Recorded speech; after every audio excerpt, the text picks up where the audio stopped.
Welcome to all. This is second part of KiCard training. So now I am going to quickly review what you have learned in the first part. So in the first part, I have drawn a simple circuit using a battery, a capacitor, a resistor, an inductor, and a ground symbol. I am going to do the same here. Click on this button, place component button, and click on the empty area, and then you have to choose. This is all components are grouped like this.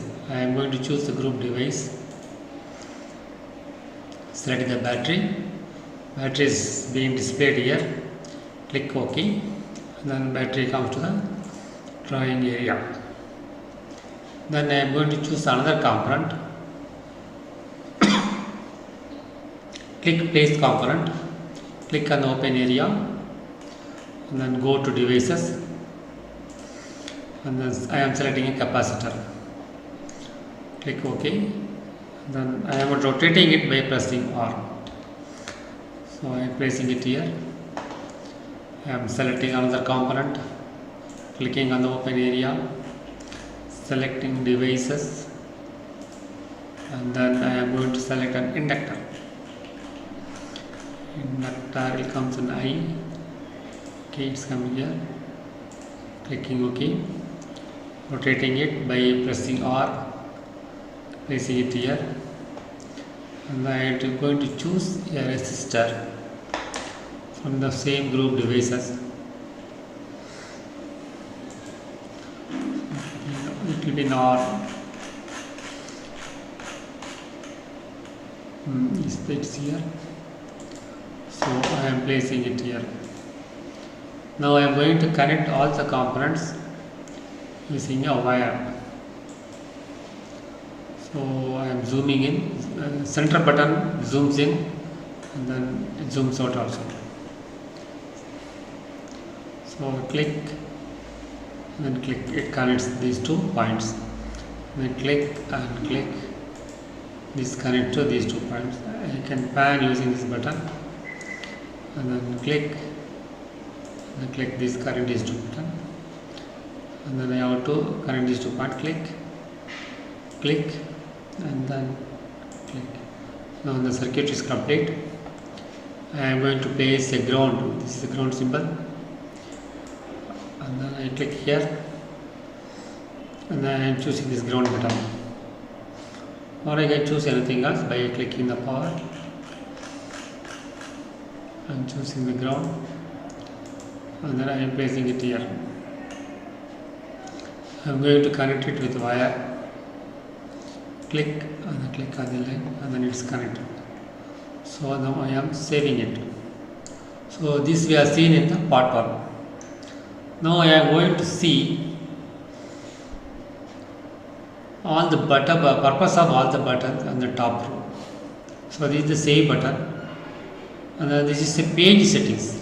Once you click it, and window opens, and then you can use to select the size of the sheet, whether it's A4, A3, A2, A1, A0, or some other standards also. We can also have a custom specification, and I am leaving it in the default A4 size. And then all other details you can enter it. See, any drawing should have a date of creation. I am putting it to 12/10/2015. Revision number is the first revision number 0. Title, training session. You putting a title, putting so I putting some company name, and I am making some comment. This is a schematic drawn for training.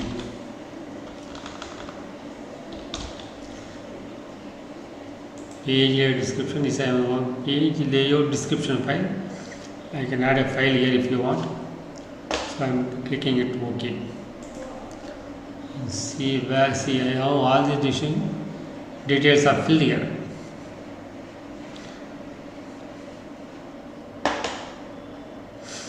Delete everything. So it's always a good practice. They keep the title area filled.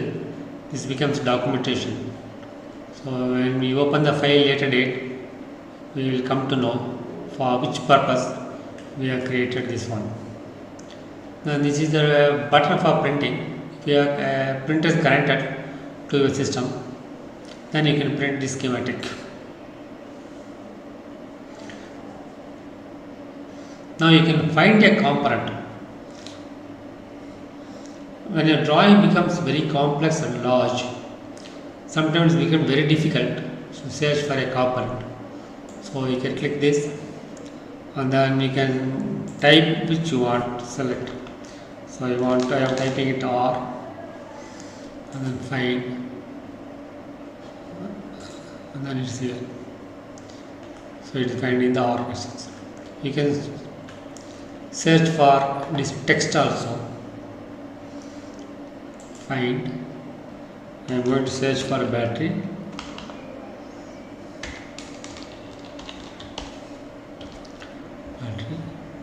Find. So my cursor is in the battery area. This is find and replace text, like any other word processor. This is for zoom in, zoom out, and then this is redraw, and then this is fit screen, okay, schematic, and then this is a library editor. I will have another session especially for library editing. This is for library browser. For this also I will go for another class to explain what is how to browse components. This is annotation. Annotation is numbering the components in a schematic.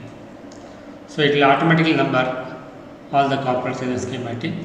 Before annotation, so you will see all these question marks: BT question mark, C question mark, L question mark, R question mark, and ground. So if you annotate it, you can accept all the default settings. You can give annotation.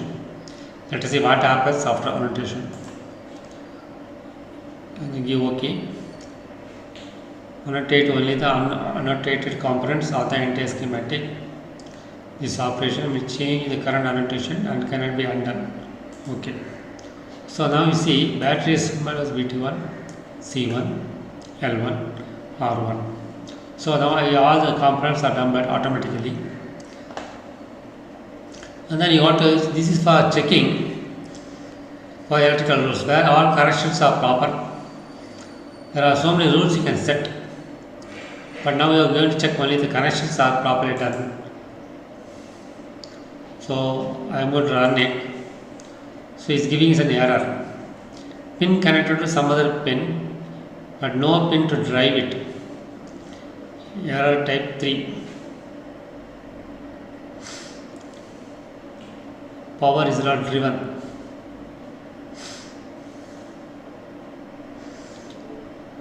You can close it.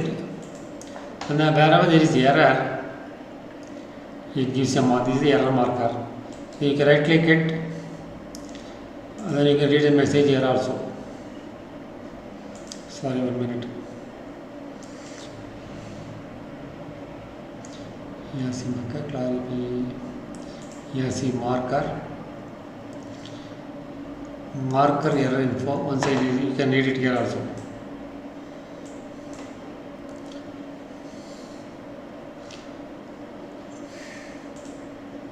This is not a serious error. Now I will create an error and then see how the report is going. I am going to delete one wire, one portion of wire, and then once again run that report. There are 2 more errors are there. Pin not connected. See, it is giving error. This pin and this pin are not connected. I am going to connect it once again. Click here and then click and then once again run. So only the previous error is remaining. This is not a very serious error, you can ignore it also. So nothing happens. I am closing it. And then I am going to go for next operation of creating netlist. Generate. So it asks me for a place to save it. You can save it. Netlist is a textual information about the schematic. This is a pictorial description of a schematic. A netlist is a text format of describing the schematic. We can open the file in any text editor. I am opening the text editor and then I am opening the document. The netlist file we have just now saved.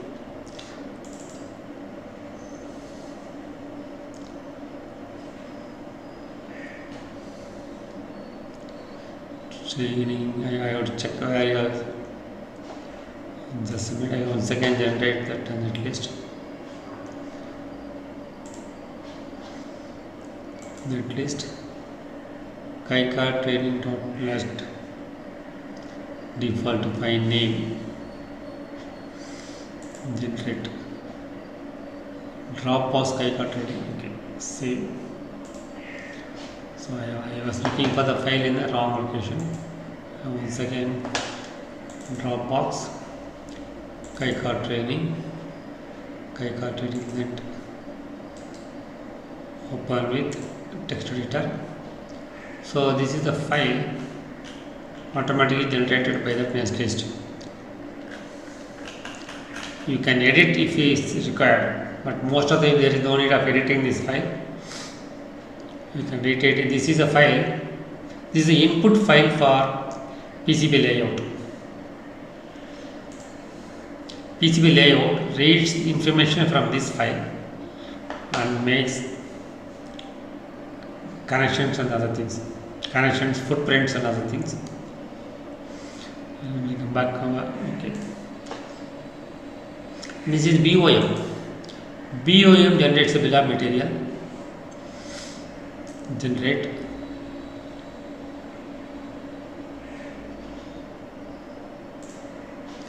Let me see whether it is there. Any BOM. Okay, it has given a XML file.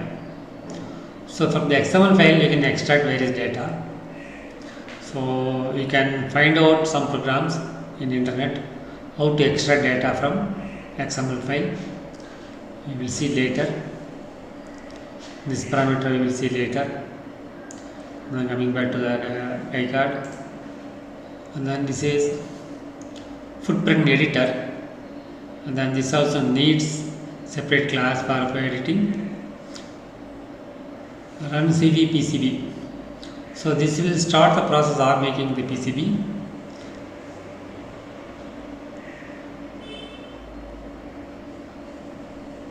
Okay.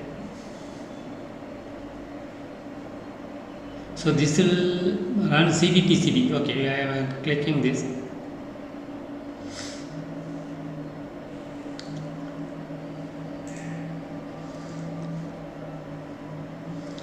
There is some problem. Okay. We will complete this session with this one, and the next section. Okay, it has come up. This is the place where you have to specify the footprint. So this will take it as a separate class. We will see it in the next classes. Thank you for watching.